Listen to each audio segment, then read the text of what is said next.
Hi all my families. இன்றைக்கி பேச்சுலர்ஸ்க்கான ஒரு சட்னி தக்காளி இல்லாமல் எப்படி பண்ணுறதுன்னு பார்க்கலாம் வாங்க. அதுக்கு ஒரு ஆனியன் எடுத்துக்கோங்க, ரெட் சில்லி 4, கூடவே 4 பல் பூண்டு.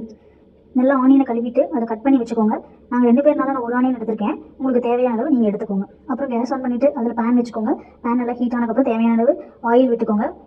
தென் நம்ம கட் பண்ணி வச்சுருந்த ஆனியன், ரெட் சில்லி, தென் பூண்டு, அப்புறம் தேவையான அளவு உப்பு இதெல்லாம் ஆட் பண்ணிவிட்டு நல்லா மிக்ஸ் பண்ணி விட்டுக்கோங்க. மிக்ஸ் பண்ணக்கப்புறம் நம்மளுக்கு இந்த கன்சிஸ்டன்சியில் வரும். வந்ததுக்கப்புறம் நல்லா ஆற விடுங்க. ஆற விட்டுட்டு நீங்கள் இதை வந்து மிக்ஸி ஜாருக்கு மாற்றுங்க. மிக்ஸி ஜாருக்கு மாற்றின அப்புறம் ஆனியனில் உங்களுக்கு ஆல்ரெடி தண்ணி விடும். ஆனால் எனக்கு வந்து நான் தண்ணி ஆட் பண்ணிக்கிறேன். சப்போஸ் உங்களுக்கு தண்ணி வேண்டாம் அப்படின்னா நீங்கள் தண்ணி ஆட் பண்ணாமல் நல்லா ஃபைன் பேஸ்ட்டாக எடுத்துக்கோங்க. தென் நான் வந்து கொஞ்சம் காரம் சேர்ப்பேன், அதனால நான் வந்து 4 ரெட் சில்லி போட்டிருக்கேன். சப்போஸ் உங்களுக்கு காரம் வேண்டாம் அப்படின்னா நீங்கள் வந்துட்டு தேவையான அளவு ரெட் சில்லி போட்டுக்கோங்க. அப்புறம் இதுக்கு தாளிப்பு ரெடி பண்ணிக்கலாம்.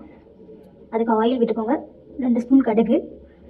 அப்புறமேட்டு கடுகு நல்லா பொரிஞ்சு வரட்டும்.